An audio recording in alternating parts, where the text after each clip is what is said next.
Environ 125 litres par jour, c'est la quantité d'eau qu'utilise en moyenne chaque habitant sur le territoire guyanais. C'est une moyenne évidemment, dans les zones isolées non raccordées. La consommation réelle peut tomber bien plus bas, mais quoi qu'il en soit, sur ces dizaines voire centaines de litres d'eau, seule une toute petite partie est vraiment bue. Tout le reste correspond aux usages domestiques, hygiène, chasse d'eau, cuisine, ménage et vaisselle. Or, eh bien, lorsque l'on ouvre le robinet, c'est la même eau potable qui coule, peu importe l'utilisation qu'on en fera. Et si on en parle ce matin, c'est parce qu'à l'occasion du Salon des maires qui s'est tenu ce week-end, une entreprise a été invitée pour présenter les solutions qu'elle met en œuvre. Objectif affiché, donner en quelque sorte une seconde vie à l'eau en la recyclant et en la réutilisant à la place de l'eau potable. L'entreprise s'appelle Aquaécologie. Son fondateur est avec nous ce matin. Bonjour Romain Salza. Bonjour. Et merci beaucoup d'avoir accepté notre invitation. Vous êtes docteur en biochimie et microbiologie et vous avez donc fondé en 2019 Aquaécologie. C'est une entreprise spécialisée dans le traitement, le recyclage et la réutilisation de l'eau. Déjà, est-ce que vous pourriez nous présenter un petit peu ce que vous faites concrètement? Recycler les eaux usées, en fait, ça veut dire quoi et comment ça marche? Alors effectivement, on travaille sur plusieurs domaines, notamment donc le traitement des eaux usées, c'est-à-dire l'élimination des polluants à l'intérieur des eaux usées, que ce soit les eaux grises, donc les eaux issues des douches, les eaux usées issues des WC, mais aussi toutes les eaux de processus industriels. D'accord. On est capable de traiter cette eau, de la purifier naturellement en utilisant des bactéries qui sont dedans et qui viennent dégrader les polluants. Cette eau, on est capable ensuite d'aller à un tel niveau de pureté qu'on peut la réutiliser, que ce soit pour de l'arrosage, pour du lavage, pour du remplissage de chasse d'eau, mais on peut aussi aller jusqu'à la repotabiliser s'il faut sur site. On est vraiment capable d'aller très loin à ce niveau-là. C'est vrai que dès qu'on entend recyclage, réutilisation de l'eau, on pense évidemment et instinctivement à ce que vous appelez les eaux grises, donc les eaux qui ne sont pas contaminées entre guillemets par des matières fécales notamment. Vous êtes en capacité vraiment de pouvoir recycler non seulement ces eaux-là, mais aussi ce qu'on appelle les eaux noires. Oui, c'est ça. Il faut savoir que les eaux grises et les eaux noires, comme on dit, c'est le même combat. D'accord. Il y a le même besoin de traitement et il faut prendre les mêmes précautions derrière quand on veut retraiter cette eau. Donc nos systèmes sont conçus pour traiter ces deux sources d'eau de la même manière. Vos technologies, Romain Salza, elles s'adressent à qui? Aux particuliers, aux entreprises, aux collectivités ou à tout le monde finalement, avec je suppose des solutions qui sont adaptées en fonction des besoins? En fait, l'eau, c'est une problématique universelle. À partir du moment où il y a un humain quelque part, un animal ou une activité industrielle, on a un besoin d'eau, soit de sécuriser de l'eau potable, soit on produit des eaux usées qu'il faut traiter. Donc nos solutions, on les a conçues pour qu'elles s'adaptent vraiment à tous les usages. Alors bien sûr, nous, on fait du sur-mesure, c'est-à-dire qu'on adapte nos technologies en fonction exactement du cas d'usage et de la personne. Donc on va du particulier, du site isolé, jusqu'à la collectivité, la station d'épuration, et même à bord des bateaux. On est vraiment capable de tout traiter. Ces solutions justement, elles ressemblent à quoi pour que tout le monde visualise finalement ce que vous faites? Vos systèmes de recyclage, c'est des espèces de modules, c'est bien ça que vous allez installer directement chez les particuliers, les entreprises ou les collectivités? Oui, alors selon le type de solution, donc quand on veut Oui. traiter des eaux usées ou les recycler, ça va être des modules qu'on va mettre dans des cuves existantes. Par exemple, on peut dans une fosse septique ou dans une station d'épuration, c'est pareil, on va les mettre à l'intérieur. A contrario, si on veut traiter de l'eau de pluie ou de l'eau potable, là, c'est des modules qu'on met en extérieur à côté des cuves. Les modules sont adaptés en taille aux besoins et à la quantité d'eau qu'il va y avoir à traiter. Donc Hmm. pour une maison, c'est très compact. Pour une station d'épuration, ça reste compact, mais il faut quand même un peu de place. C'est des gros modules à chaque fois ou bien là encore la taille vraiment elle varie selon l'utilisation qui est faite? Ça peut aller du tout petit module qui fait moins de 0,5 mètres carrés en emprise au sol, Oui. jusqu'à une station d'épuration qui fait 100 mètres par 100 mètres. Je le disais en introduction, vous êtes venu en Guyane du coup puisqu'il y avait le Salon des maires. Vous avez été invité à l'occasion du Salon des maires qui s'est déroulé ce week-end. Est-ce qu'il y a concrètement là des pistes du coup qui sont réfléchies, qui sont sur la table pour une utilisation de vos technologies sur le territoire? Oui, c'est notre partenaire Solutis Center Oui. qui est guyanais, qui nous a conviés ici. Et c'est vrai, on s'est rendu compte au Salon des maires qu'il y a il y a une forte demande, notamment en qualité de traitement. C'est-à-dire que l'eau, c'est bien d'en avoir, mais ce qu'il faut, c'est que la qualité de l'eau soit là. Donc les rencontres, les échanges qu'on a eus, ça a surtout été sur comment bien traiter l'eau, comment sécuriser à la fois l'eau potable, la production d'eau, l'eau de pluie, mais aussi comment traiter les eaux usées pour éviter des rejets dans l'environnement. de polluants et vraiment pouvoir rejeter de l'eau qui est purifiée. Ouais, parce qu'évidemment l'eau elle est utilisée par les particuliers, mais aussi pardon, par les professionnels ou les collectivités pour je sais pas, le nettoyage ou même l'arrosage.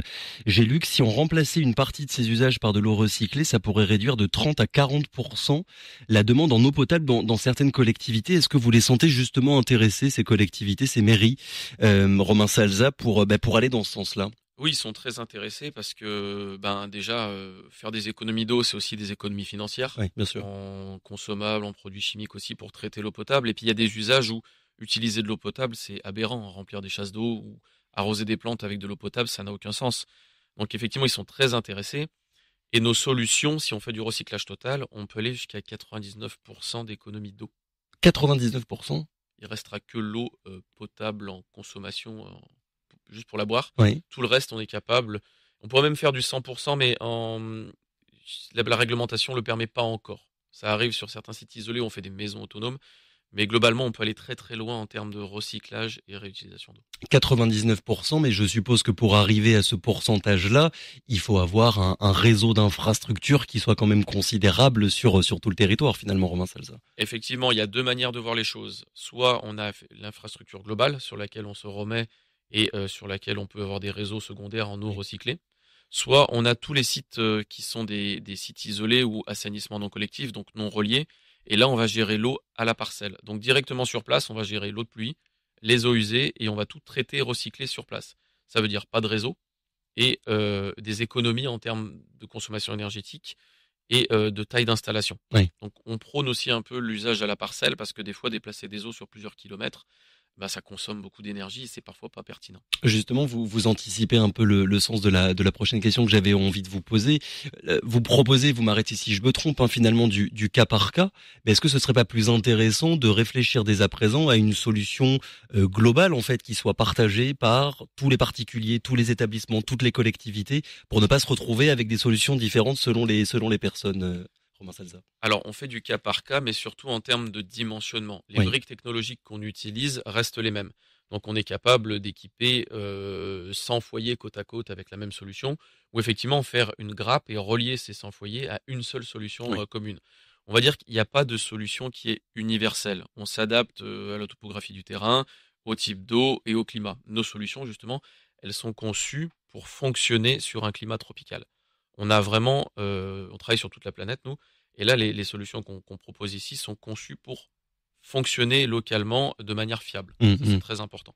Qu'est-ce qui remonte d'après les premières discussions là, que vous avez pu avoir depuis ces derniers jours ici en Guyane justement sur les différences dans les besoins qu'il peut y avoir ici par rapport à ce que vous constatez vous dans l'Hexagone? Il me semble que vous venez du sud-est, sud-ouest de la France, c'est bien ça? Du sud du côté de Sète. De cette, les différences justement dans les besoins entre les acteurs ici en local et ce qu'il peut y avoir dans le sud de la France. Alors, il y a des besoins communs, donc le traitement des eaux usées, la rénovation des fosses septiques avec des solutions plus performantes, donc Oui. la mise à jour des installations pour être plus performante. Ça, c'est quelque chose qu'on a en commun. Dans le sud de l'Hexagone, on a des périodes de sécheresse qui sont différentes, puisque on n'a pas de pluie, par exemple, pendant 6 mois. Oui. Donc, on a besoin de faire un peu plus de stockage, mais on n'a pas d'eau disponible.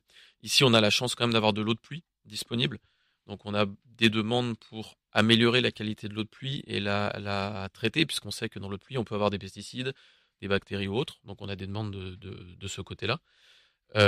Et après, on a une autre problématique qui est qu'ici, on va dire que le territoire est riche en eau, donc il faut vraiment pouvoir séparer les ressources entre l'eau pluviale, la traiter d'un côté, et les eaux usées et les traiter de l'autre côté, quoi. Vraiment Hum, pouvoir hum. séparer les deux sources de traitement. On n'utilise pas encore suffisamment justement les eaux pluviales ici en Guyane. Romain Salza, comment dire, dès qu'on pense à l'eau, tout le monde pense à la pluie et on se dit finalement que la solution la plus intéressante et la plus adaptée à la Guyane, ce serait voilà justement de récupérer davantage l'eau qui tombe du ciel en installant des systèmes de collecte. Qu'est-ce qu'il faudrait améliorer justement pour l'utiliser le plus possible? Alors ici, on utilise déjà beaucoup ces systèmes depuis très longtemps, Bien sûr. contrairement à métropole où ça arrive, on va dire. Ici, il y a beaucoup d'habitations isolées ou autres qui ont quand même des réserves d'eau de pluie sur les toitures et vu que c'est abondant, on peut la récupérer. La problématique qu'on se rend compte au fur et à mesure des années, c'est que le climat déjà il change et on est sur un climat mondial. Et en fait, il y a une étude de la scientifique qui est parue il y a quelques jours qui montre que dans l'eau de pluie, on retrouve des pesticides et des microparticules de plastique. Donc maintenant, de l'eau de pluie ou même de l'eau de rivière qui jusqu'à maintenant pouvait paraître Pur. sans danger et pure, on se rend compte que maintenant, on est obligé de passer par du traitement en plus si on veut vraiment s'assurer de la qualité de cette eau. Mm. Donc récupérer l'eau de pluie, c'est bien, mais dans tous les cas, il faut la traiter sur place pour éviter d'avoir des problèmes sur le long terme. Et on la traite comment finalement cette eau de pluie? Alors, on la traite avec des systèmes de filtration. On propose différentes technologies, de la filtration simple pour les grosses matières. Et ensuite, on a des médias spécifiques qui permettent de retenir tout ce qui est pesticides, tout ce qui peut être métaux lourds, et toute une partie aussi de traitement de désinfection pour éviter les bactéries, les parasites ou tout ce qu'on pourrait retrouver dedans. Romain Salza, est-ce que, comment dire, au-delà de ce que vous proposez, il n'y a pas le besoin de repenser en fait toute notre consommation d'eau? Je donnais ce chiffre tout à l'heure, hein, de 120, 150 litres d'eau qui sont consommés chaque jour et par chaque personne. Et je pense qu'on est très nombreux à, à ne pas compter, en fait, à pas savoir précisément la quantité d'eau qu'on utilise tous les jours. Est-ce qu'il y a un besoin de changer les mentalités à ce niveau-là? Il y a un besoin, ça passe par la formation des jeunes générations depuis l'école maternelle jusqu'au primaire et au lycée. D'ailleurs, ils sont en train de changer de toute façon parce que mondialement, on sait qu'au niveau écologie, ça bouge. Mais Oui. en fait, l'eau, c'est quelque chose de magique. On ouvre un robinet, quand elle coule, on fait pas attention. Quand on en a en réserve, on fait pas attention. C'est plutôt, comme vous le disiez, sur les sites isolés où quand ils ont peu d'eau, là, ils font attention à la quantité parce que la ressource devient d'un coup plus précieuse Mm. puisqu'il y en a peu. Donc, c'est un peu cette abondance en eau qui fait qu'on néglige ce qu'on fait avec. Et malheureusement, c'est quand il n'y en a plus qu'on se rend compte qu'on aurait dû l'économiser avant. Donc, effectivement, il faut prendre les devants là-dessus parce que quand il n'y a plus d'eau, il n'y en a plus. Et là, on peut même plus proposer de solution pour c'est pas magique. Ouais. Donc en fait, Donc, économiser l'eau comme on économise l'électricité, avoir le même rapport à cette consommation-là. c'est ça, c'est regarder aussi le côté financier et on économise l'énergie parce que ça vaut cher. On économise l'eau parce que c'est une ressource qui peut valoir cher. Même si des fois, le mètre cube, on le paye pas très cher. Mm. Si on compare, par exemple, de l'eau du robinet qui est pas très chère au mètre cube à de l'eau dans une bouteille, Oui. on a des fois des prix où on paye plusieurs dizaines de milliers d'euros du mètre cube en équivalent en bouteille. On est capable de payer ça, mais c'est très très cher comme ressource. Et peut-être qu'un jour, l'eau au mètre cube au robinet va finir par augmenter à des tarifs qui vont faire sérieusement réfléchir les gens. Oui, et en plus, comment dire, on se rend bien compte quand il y a une panne et qu'on est privé d'eau pendant quelques jours, c'est beaucoup plus difficile d'arriver à vivre que de ne pas avoir d'électricité pendant 24 ou 48 heures. Bah, de toute façon, l'être humain, s'il n'a pas d'eau pendant plus d'une journée, il va pas vivre très longtemps au Oui. niveau des hydratations. Oui, pour boire, mais Euh, après évidemment pour se et laver, pour même, cuisiner, pour on se voilà. sert de l'eau pour tout, pour cuisiner, pour se laver, pour une chasse d'eau même. Si vous n'avez pas d'eau, vous pouvez plus tirer les chasses d'eau. Donc rien que là, on a un problème de base d'entrée. Mais c'est quand on n'a plus d'eau qu'on s'en rend compte. En France, moins de 1% des eaux usées traitées sont réutilisées. J'ai pas trouvé de données sur la Guyane en particulier, mais ce qui est sûr, c'est que il y a beaucoup d'autres pays qui font beaucoup mieux que nous. La France est en retard, Romain Salza, à ce niveau-là. Oui, la France, c'est très en retard. Alors on dit moins de 1%, mais en fait, on est à 0,1%. Ah oui. C'est juste pour arrondir un peu au-dessus. La France est très en retard là-dessus. Le président avait annoncé un objectif 10% de réutilisation d'eau, mais on sent qu'il y a quand même une inertie, non pas au niveau technologique, puisqu'on est tous prêts là-dessus à proposer, enfin nous on est prêts en tout cas à proposer des solutions.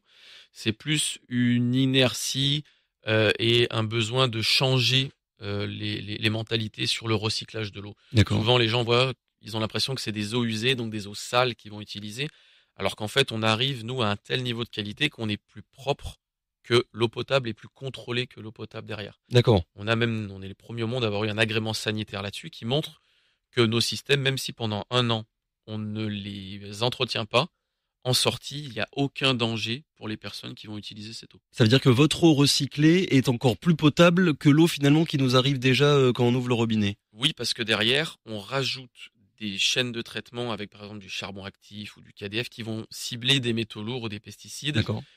et c'est pas forcément ciblé dans les réseaux d'eau potable collectifs. Donc on a la technologie, mais il n'y a pas encore la volonté politique. C'est bien ça finalement. On peut résumer le problème actuel en disant ça. On va dire que c'est un peu aussi le côté psychologique du recyclage, et il y a les finances. Je sais que la volonté politique commence à monter. Oui. On a eu des discussions au Salon des maires où on sent qu'il y a des changements là-dessus, que les politiques sont prêts là-dessus. Maintenant, il faut lancer des actions concrètes et pas que des études. Il faut vraiment installer sur site parce que je pense que on va arriver dans l'urgence sur ces sujets-là et il vaut mieux anticiper parce que quand on sera dans l'urgence d'installation, personne sera content en fait, Hum, personne sera hum. satisfait. Oui, pour ne pas avoir à tout installer partout au même moment, en quelque sorte. C'est ça. Est-ce que d'un point de vue réglementaire, il y a encore des freins justement qui existent, Romain Salza, les contraintes légales pour développer le plus possible la réutilisation d'eau usée, ça donne quoi pour l'instant? Il y a des contraintes réglementaires. En métropole, on en a, mais qui finalement sont pas adaptées à la Guyane. D'accord. Donc il faudrait aussi revoir localement et réfléchir les lois plus localement, parce qu'on peut pas raisonner à Paris comme on raisonne en Guyane en fait. Et après, effectivement, il y a des contraintes sur on peut pas faire n'importe quoi. Il faut des systèmes performants, il faut des systèmes éprouvés, nous on a tous certifiés, histoire d'être sûr et d'être sans danger sur la qualité de l'eau traitée. Mais dans l'ensemble, les usages sont quand même ouverts, donc on peut y aller. Vous l'avez dit tout à l'heure, de l'eau pour le coup, il y en a et il y en a beaucoup en Guyane, hein. On est un des endroits au monde avec le plus d'eau douce. Je crois qu'on est troisième mondial derrière le Groenland et l'Alaska. Est-ce que, comment dire ça, évidemment, il y a la question de la ressource disponible, mais aussi de son prix. Il faut pas juste avoir de l'eau, il faut aussi la traiter, avoir de l'énergie pour le pompage, pour le traitement et pour le transport. Du coup, est-ce que recycler une partie de cette eau, ça permet en bout de chaîne finalement de faire des économies? Oui, totalement, ça permet de Oui. faire des économies. Rien que le traitement sur site, on va économiser 80% de l'énergie du réseau. D'accord. Qui dit traitement sur site et recyclage, ça veut dire moins d'eau transportée, moins d'infrastructures à entretenir, moins de sollicitation des pompes, moins de traitement et moins de produits chimiques utilisés. Donc, recycler l'eau, ça permet effectivement de faire des économies au niveau global.